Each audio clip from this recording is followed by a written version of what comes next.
ತನ್ನ natural acting ಮೂಲಕ ಪ್ರೇಕ್ಷಕರನ್ನ ಮನಸ್ಸನ್ನು ಕದಿಯುವ ಹಾದಿಯಲ್ಲಿರುವ ನಟಿ ರಚನಾ ಇಂದರ್ ಅವರು ನಮ್ಮ ಜೊತೆ ಇದ್ದಾರೆ.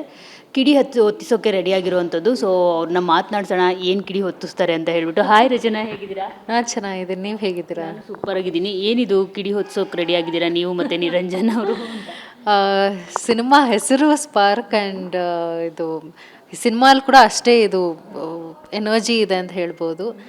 ಏನು ಮಾಡ್ತಾ ಇದ್ದೀವಿ ಅಂತ ನೀವು ಇನ್ನು ಥಿಯೇಟ್ರಲ್ಲೇ ನೋಡಬೇಕಾಗುತ್ತೆ. ಬಟ್ ತುಂಬ ಬ್ಯೂಟಿಫುಲ್ಲಾಗಿ ಬಂದಿದೆ ಅಂತ ಹೇಳ್ಬೋದು. ಆ್ಯಂಡ್ ನಾವು ಒಂದಷ್ಟು ಕಂಟೆಂಟ್ ಇದು ಸಿನಿಮಾಕ್ಕಿಂತ ಮುಂಚೆನೇ ರಿಲೀಸ್ ಮಾಡ್ತಾ ಇದ್ವಿ. ಸೊ ಅವಾಗ ಅದರಲ್ಲಿ ಕ್ವಾಲಿಟಿ ಗೊತ್ತಾಗುತ್ತೆ ಅನಿಸುತ್ತೆ. ಯಾಕಂದರೆ ಇವಾಗಲೇ ಒಂದು ಹಾಡು ರಿಲೀಸ್ ಆಗಿದೆ ಆಲ್ರೆಡಿ. ಸೊ ಹಾಡಿಂದ ಶುರು ಮಾಡಿರೋದು, ಹಾಡಿಗೆ ಬ್ಯೂಟಿಫುಲ್ ರೆಸ್ಪಾನ್ಸ್ ಬರ್ತಾ ಇದೆ. ಎಲ್ಲರೂ ಒಂದು ಚಾಲೆಂಜ್ ಅಂತ ಎಕ್ಸೆಪ್ಟ್ ಮಾಡ್ಕೊಂಡಿದ್ದಾರೆ. ಆ್ಯಂಡ್ ಈ ಸಿನಿಮಾ ಮೂಲಕ ನಂದು ಇನ್ನೂ ಸ್ವಲ್ಪ ಗ್ಲಾಮರಸ್ ರೋಲಲ್ಲಿ ಕಾಣಿಸ್ಕೊತೀನಿ ಅನಿಸುತ್ತೆ. So I think that is something exciting. ಅದೇ ಸ್ಪಾರ್ಕ್. ನೀವು ಹೇಳಿದ್ರಿ ಎನರ್ಜಿ ತುಂಬ ಇದೆ ಅಂತ ಹೇಳ್ಬಿಟ್ಟು. ಅಫ್ಕೋರ್ಸ್ ಆ ಡ್ಯಾನ್ಸಲ್ಲಿ ಕಾಣಿಸ್ತಾ ಇದೆ, Shakalaka boom boom boom boom. So ಎಲ್ಲಿ ನೋಡಿದ್ರು ಅದೇ ಸಾಂಗ್ ಕೇಳಿ ಬರ್ತಾ ಇದೆ. ಅಫ್ಕೋರ್ಸ್ ಅಂದರೆ ಲೈಕ್ ಕರಿಯರ್ ಬಿಗಿನಿಂಗಲ್ಲಿ ಈ ಥರದ್ದೊಂದು ಮಾಸ್ ನಂಬರ್ಗೆ ಸ್ಟೆಪ್ ಹಾಕೋದು ಸಖತ್ತಾಗಿರುತ್ತೆ ಅಂತ ಅನ್ಸುತ್ತಲ್ಲ, ಹೇಗಿತ್ತು ಎಕ್ಸ್ಪೀರಿಯನ್ಸ್? ಅಂದರೆ ಇದು ನನ್ನ ಕರಿಯರ್ ಬಿಗಿನಿಂಗ್ ಏನಿಲ್ಲ ಅಲ್ವಾ. ಬಟ್ ದ ಥಿಂಗ್ ಇಸ್, ನಾನು ಇಷ್ಟವರೆಗೂ ಎಲ್ಲ ಕಂಟೆಂಟ್ ಸಿನಿಮಾ ಮಾಡ್ಕೊಂಡು ಬಂದಿರೋದ್ರಿಂದ ಫಸ್ಟ್ ಕಮರ್ಷಿಯಲ್ ಇದು ಅಂದರೆ ಇದು ಡಾನ್ಸ್ ನಂಬರ್ ಅಂತ ಬಂದಾಗ ತುಂಬ ಖುಷಿ ಆಗುತ್ತೆ. ಯಾಕಂದರೆ ಇಷ್ಟವರೆಗೂ ಈ ಥರ ಡಾನ್ಸ್ ನಂಬರ್ ಮಾಡಿದ್ದಿಲ್ಲ. ಟ್ರಿಪಲ್ ರೈಡಿಂಗಲ್ಲಿ ಒಂದು ಪೋರ್ಷನ್ ಮಾಡಿದ್ದೆ. ಅದು ಬಿಟ್ಟರೆ ಇದೇ ನಂದು ಪ್ರಾಪರ್ ಡಾನ್ಸ್ ನಂಬರ್ ಅಂತ ಹೇಳ್ಬೋದು. ಇದಕ್ಕೆ ಡೆಫಿನೆಟ್ಲಿ ನನಗೆ ಆದಷ್ಟು ಎನರ್ಜಿ ಹಾಕಿದ್ದೀನಿ. ಆ್ಯಂಡ್ ಐ ಥಿಂಕ್ ಅದು ಅಷ್ಟು ಚೆನ್ನಾಗೇ ಸ್ಕ್ರೀನಲ್ಲಿ ಬಂದಿದೆ. And it's thanks to the entire team. ಇದು ಮ್ಯೂಸಿಕ್ಕಿಂದ ಹಿಡಿದು ಇದು ಸಚಿನ್ ಬಸೂರ್ ಅವರಿಂದ ಹಿಡಿದು ಪ್ರಮೋದ್ ಮೆರವಣಿಗೆ ಅವರು ಎಲ್ಲರಿಗೂ ಥ್ಯಾಂಕ್ಸ್ ಹೇಳಲೇಬೇಕು. ಬಿಕಾಸ್ ಇದೆಲ್ಲ ಮೂಡ್ ಬರೋಕ್ಕೆ ಅವರೆಲ್ಲ ಕಾರಣ. ಸೊ ನಾವು ನಿಮ್ಮ ಹಿಂದಿನ ಸಿನಿಮಾಗಳು ನೋಡಿದಾಗ ಅಷ್ಟೇನು ಮೇಕಪ್ಪಲ್ಲಿ ತುಂಬ ನ್ಯಾಚುರಲಾಗಿ ಕಾಣಿಸ್ಕೊಳ್ತಾ ಇದ್ರಿ. ಅದಕ್ಕೆ ನಾನು ನಿಮ್ಗೆ ಹೇಳಿದ್ದು ನ್ಯಾಚುರಲ್ ಆ್ಯಕ್ಟಿಂಗ್ ಅಂತ ಹೇಳ್ಬಿಟ್ಟು. ಸೊ ಈಗ ಇಲ್ಲಿ ತುಂಬ ಗ್ಲಾಮರಸ್ ಆಗಿ ಕಾಣಿಸ್ಕೊಂಡಿರೋದು. ಸೊ ಅದ್ರ ಬಗ್ಗೆ ಏನು ಹೇಳ್ತೀರಿ? ಅದಕ್ಕೆಲ್ಲ ಏನೆಲ್ಲ ಪ್ರಿಪ್ರೇಷನ್ಸ್ ಮಾಡ್ಕೊಂಡಿದ್ರಿ ನೀವು? ನಿಮಗೆ ಸಖತ್ ಅಂದರೆ ನಿಮ್ಮ ಫೇಸ್ ನೋಡಿದಾಗಲೇ ಗೊತ್ತಾಗುತ್ತೆ ಸಖತ್ ಎಕ್ಸೈಟೆಡ್ ಆಗಿ ಡ್ಯಾನ್ಸ್ ಮಾಡಿದ್ದೀರಾ. ಎಸ್. ಸೊ ಬೇಸಿಕ್ಲಿ ಈ ಪಾತ್ರ ನಾನು ಕೇಳಕ್ಕೆ ಬಂದಾಗ ನನಗೆ actually for the longest time ನನಗೆ ಕಂಟೆಂಟ್ ಸಿನಿಮಾನೇ ಮಾಡ್ಕೊಂಡು ಹೋಗೋಣ, ಅದರಿಂದನೇ ಶುರು ಮಾಡೋಣ ಅಂತೆಲ್ಲ ಇದ್ದಿರೋದು. ಬಟ್ ಇಲ್ಲಿ ನಾನು ಇಲ್ಲ, ದಿಸ್ ಇಸ್ ಗೋಯಿಂಗ್ ಟು ಇದು ಕಮರ್ಷಿಯಲ್ ಸಿನಿಮಾಗಳಲ್ಲಿ ಯೂಶ್ವಲಿ ಹೀರೋಯಿನ್ಗೆ ಬರೀ ಆ ಗ್ಲಾಮರ್ ಪೋರ್ಷನ್ ಕೊಡ್ತಾರೆ. ನಾವೇನಾದರೂ ನೋಡಿದಾಗೆಲ್ಲ ಇಟ್ಸ್ ಜಸ್ಟ್ ಗ್ಲಾಮರ್, ಬ್ಯೂಟಿ ಎಲಿಮೆಂಟ್ಗೋಸ್ಕರ ಮಾತ್ರ ಇಟ್ಟಿರ್ತಾರೆ.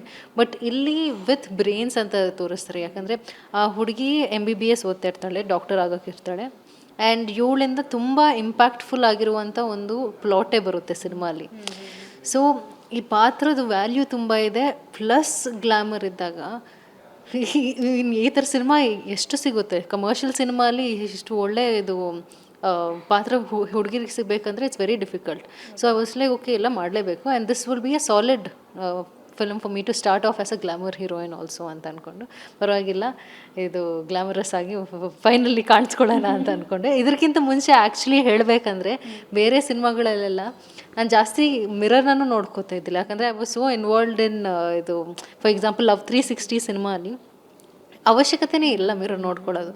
ಸೊ ಅದರಲ್ಲೆಲ್ಲ ನೋಡ್ಕೊಳ್ತಾನೆ ಇದ್ದಿಲ್ಲ. ಈ ಸಿನಿಮಾಲಂತೂ ಎಷ್ಟು ಸಲ ನೋಡ್ಕೊಳ್ಳೋ ಅವಶ್ಯಕತೆ ಬಂತಂದರೆ ಅವಾಗ ಅರ್ಥ ಆಯಿತು, ಓಕೆ ಹೀರೋಯಿನ್ಸ್ ಇದು ಇದನ್ನು ಮಾಡ್ಬೋದು ಅಂತ. ಎಸ್, ಡ್ಯಾನ್ಸ್ ಚೆನ್ನಾಗಿ ಬರುತ್ತಾ ಅಂತ, ಅದರ್ವೈಸ್ ಏನಾದರೂ ಈ ಸಾಂಗ್ಗೆ ಡ್ಯಾನ್ಸ್ ಮಾಡಬೇಕು ಅಂತ ರಿಹರ್ಸಲ್ ಮಾಡಿಕೊಂಡು ಆ ಥರ ಪ್ರಿಪೇರ್ ಆಗಿದೆ ಹೇಗೆ? ಅಂದರೆ ಈ ಹಾಡಿಗೆ ಡೆಫಿನೆಟ್ಲಿ ರಿಹರ್ಸ್ ಮಾಡಿದ್ದೀನಿ, ತುಂಬಾ ಮಾಡಿದ್ದೀನಿ. ಆ್ಯಕ್ಚುಲಿ ಓವರ್ ಆ್ಯಂಡ್ ಅಬವ್ ಮಾಡಿದ್ದೀನಿ ಅನಿಸುತ್ತೆ. ಇದು ನಮ್ಮ ಡ್ಯಾನ್ಸ್ ಮಾಸ್ಟರ್ ಕೂಡ ನಾನು ತುಂಬ ತೊಂದರೆ ಕೊಟ್ಟಿದ್ದೀನಿ ಹೇಳ್ಕೊಡೋದ್ರಲ್ಲಿ. ಬಟ್ ನಾನು ಡ್ಯಾನ್ಸ್ ಮಾಡ್ತೀನಿ ಮುಂಚೆಯಿಂದನೇ. ಚಿಕ್ಕವಳಿದ್ದಾಗ ಭರತನಾಟ್ಯಂ ಸ್ವಲ್ಪ ಕಲಿತಿದ್ದೆ. ಸೊ ಅದಾದಮೇಲೆ ಇದು ಸ್ಕೂಲ್ ಟೈಮಲ್ಲೆಲ್ಲ ಕಾಂಪಿಟಿಷನ್ಸಲ್ಲಿ ಹೋಗಿ ಎಷ್ಟು ವಿನ್. ಬಟ್ ಇವೆಲ್ಲ ಇಟ್ಸ್ ಜಸ್ಟ್ ಸ್ಮಾಲ್ ಪ್ರೋಗ್ರಾಮ್ಸ್ ಥರ. ಬಟ್ ಸ್ಟೇಜ್ ಮೇಲೆ ಬಂದು ಮಾಡೋದು the energy is completely different. Especially ಇವಾಗ ಇದು ಸೆಟ್ಟೆಲ್ಲ ಹಾಕಿರ್ತಾರೆ. ಸೆಟ್ಟಲ್ಲಿ ದ ಸೆಟ್ಟದು ಲೈಟಿಂಗ್ಗೆ ನಾರ್ಮಲ್ ಸ್ಟೇಜ್ ಲೈಟಿಂಗ್ಗೆ ಕಂಪೇರೇ ಮಾಡೋಕ್ಕಾಗಲ್ಲ. ಸೊ ಆ ಲೈಟ್ ಮುಖದ ಮೇಲೆ ಬಿದ್ದಾಗ ಯುಲ್ ಬ್ಲ್ಯಾಕ್ಔಟ್ ಒಂದೊಂದು ಸಲ. So this is a completely different experience ಅಂತಲೇ ಹೇಳ್ಬೋದು. ಇದಕ್ಕೆ ಎಷ್ಟೇ ಪ್ರಿಪ್ರೇಷನ್ ಇದ್ದರೂ ಸಾಕಾಗಲ್ಲ, ಹಂಗೆ ಅನಿಸ್ತಾ ಇತ್ತು. ನಿರಂಜನ್ ಜೊತೆ ನಿಮ್ಮ ಕೆಮಿಸ್ಟ್ರಿ ತುಂಬ ಚೆನ್ನಾಗಿದೆ ಅಂತ ಅನ್ಸುತ್ತೆ. ಡ್ಯಾನ್ಸಲ್ಲೇ ಗೊತ್ತಾಗುತ್ತೆ ಪೇರ್ ತುಂಬ ಮುದ್ದಾಗಿದೆ, ಚೆನ್ನಾಗಿದೆ ಅಂತ ಹೇಳ್ಬಿಟ್ಟು. ಸೊ ಅವ್ರ ಜೊತೆ ವರ್ಕ್ ಮಾಡಿದ ಎಕ್ಸ್ಪೀರಿಯನ್ಸ್? ತುಂಬ ಖುಷಿ ಆಯಿತು. ಸೊ ಈ ಸಿನಿಮಾ ಸ್ಟೋರಿ ಕೇಳಿದಾಗ ನಿರಂಜನ್ ಹೀರೋ ಅಂದಾಗ ನನಗೂ ಇದು ಸ್ವಲ್ಪ ಖುಷಿನೇ ಆಯಿತು. ಯಾಕಂದರೆ it's nice to experience with new ಇದು talent and everything. So first time ನಾನು ಇದು ವರ್ಕ್ ಮಾಡ್ತಾ ಇರೋದು ಆ್ಯಂಡ್ ಅವ್ರಿಗೂ ಅಷ್ಟೇ ಇನ್ಪುಟ್ಸ್ ಕೊಡಬೇಕಂತ ಇರ್ತಾಯಿತ್ತು.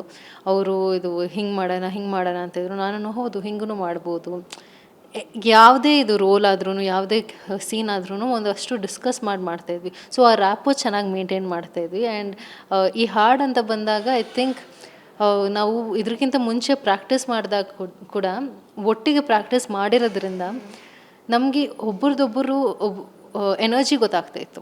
ಸೊ ಈ ಎನರ್ಜಿ ಗೊತ್ತಾದಾಗ ಎಕ್ಸ್ಪ್ರೆಷನ್ಸ್ ಕೂಡ ಅಷ್ಟೇ ಇದು ರಿಲೇಟಬಲ್ ಆಗಿ ಬರುತ್ತೆ.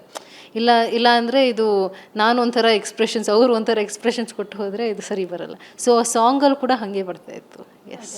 ಸೊ ನಿಮ್ಮ ಹಿಂದಿನ ಸಿನಿಮಾಗಳು ನೋಡಿದಾಗ ನೀವು ಪ್ರತಿಯೊಂದು ಸಿನಿಮಾದಲ್ಲಿ ನಿಮ್ಮದೇ ಆದಂಥ ಒಂದು ಛಾಪನ್ನು ಮೂಡಿಸಿದ್ದೀರಾ. ಸೊ ಲವ್ ಮಕ್ಟಲ್ ಅಂದಾಗ ಹೆಂಗೆ ನಾವು ಅನ್ನೋದು, ಲವ್ 360 ಅಂತ ಅಂದಾಗ ಮುಗ್ಧ ಹುಡುಗಿಯಾಗಿ, ರೀಸೆಂಟಾಗಿ ಬಂದಂಥ ತೀರ್ಥರೂಪ ತಂದೆ ಅವ್ರಿಗೆ, ಮತ್ತು ಹರಿಕತೆ ಎಲ್ಲ ಗಿರಿಕತೆ, ಅದರಲ್ಲಂತೂ ನಿಮ್ಮ ಹರಿಕತೆ ಬುಡ್ಬುಡ್ಕೆ ಹೇಳೋದಂತೂ ಬಿಡಿ ಎಕ್ಸ್ಟ್ರಾಡಿನರಿ ಆಗಿತ್ತು.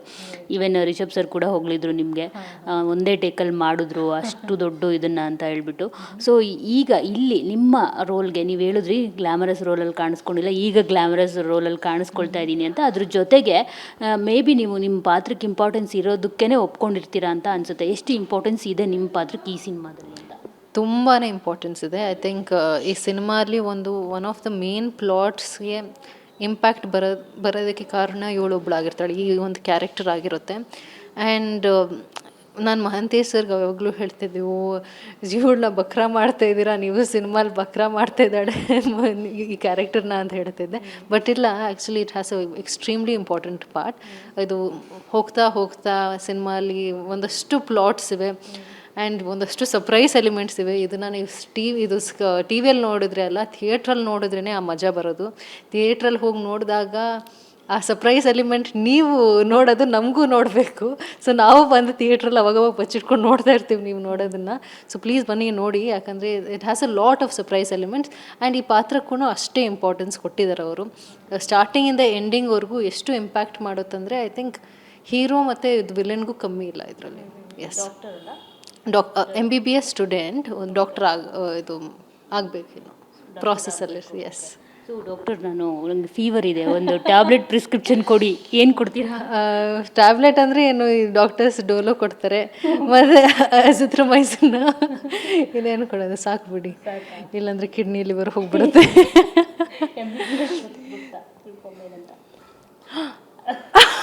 ಓಕೆ, MBBS ಫುಲ್ ಫಾರ್ಮ್ ಇಲ್ಲ, ಆ್ಯಕ್ಚುಲಿ ನಾನು ಅದ್ರ ಬಗ್ಗೆ ಯೋಚನೆನೇ ಮಾಡಿಲ್ಲ, ಅದಕ್ಕೆ ನಾನು ಕೇಳಿದ್ದು. ಅಷ್ಟೂ ಡೀಟೇಲ್ಡಾಗಿ ಹೋಗಿಲ್ಲ ಇವಾಗ. ಬಟ್ ಇಟ್ಸ್ ನಾಟ್ ನೈಸ್, ಹೋಗಬೇಕು. ಈಗ ವೈಟ್ ಕೋಟ್ ಹಾಕ್ಕೊಂಡಾಗ ಒಬ್ರಿಗೆ ನೀವು ಒಂದು ಜೀವನ ಕೊಡ್ತೀರಾ. ಸೊ ಅದು ಅಂದರೆ ಡಾಕ್ಟರ್ ಅಂತ ರೋಲ್ ಬಂದಾಗ, ಸೊ ಅದು ನಿಮಗೆ, ನೀವು ಪ್ರಿವಿಯಸ್ ಸಿನಿಮಾಗಳಲ್ಲಿ ನೋಡಿರ್ತೀರಲ್ವ ಡಾಕ್ಟರ್ ರೋಲ್ ಮಾಡಿರೋರನ್ನು. ಸೊ ಅಂಥದ್ರಲ್ಲಿ ನಿಮಗೆ ಇನ್ಸ್ಪಿರೇಷನ್ ಅಂದರೆ ತುಂಬ ಇಷ್ಟವಾದಂಥದ್ದು ಯಾವುದಾದ್ರೂ ರೋಲ್ ಇದೆಯಾ? ಅದರ್ವೈಸ್ ಏನು ಹೇಳ್ತೀರಿ ಅದನ್ನು ಹಾಕ್ಕೊಂಡಾಗ, ಕೋಟ್ ಹಾಕ್ಕೊಂಡಾಗ ಏನು ಅನ್ನಿಸ್ತು ಅಂತ? ಡಾಕ್ಟರ್ ರೋಲ್ ಪ್ರೀವಿಯಸ್ಲಿ ಬೇರೆಯವ್ರು ಮಾಡಿರೋದನ್ನ ನೋಡಿ ಏನು ಇನ್ಸ್ಪಿರೇಷನ್ ಅಂತ ಏನಿಲ್ಲ, ಯಾಕಂದರೆ ನಂಗೆ ಅಷ್ಟು ನೆನಪಾಗ್ತಾ ಇಲ್ಲ. ಗೂಗ್ಲಿಯಲ್ಲಿ ಒಂದಿದೆ, ಯಾವ ಸಿನಿಮಾಲಿ ಡಾಕ್ಟರ್ ಬಂಧನ, ಓ ಮೈ ಗಾಡ್, ಹೌದು, ರೈಟ್. ಸೊ ಇವೆ. ಬಟ್ ನನಗೆ ಮೇನ್ಲಿ ಕೋಟ್ ಹಾಕ್ಕೊಂಡಾಗ ಡಾಕ್ಟರ್ ಆಗಿದ್ರೆ ಹಿಂಗೆ ಕಾಣಿಸ್ತಾ ಇದ್ದ ಅಂತ ಆ ಥರ ಒಂದು ಅನಿಸಿದೆ ಹೊರತು ಅದರ್ ದೆನ್ ದಟ್ ಇದು ಸ್ಪೆಸಿಫಿಕ್ಕಾಗಿ ಇನ್ಸ್ಪಿರೇಷನ್ ಆಗಿ ಇದು ಮಾಡಿರೋದೇನಿಲ್ಲ.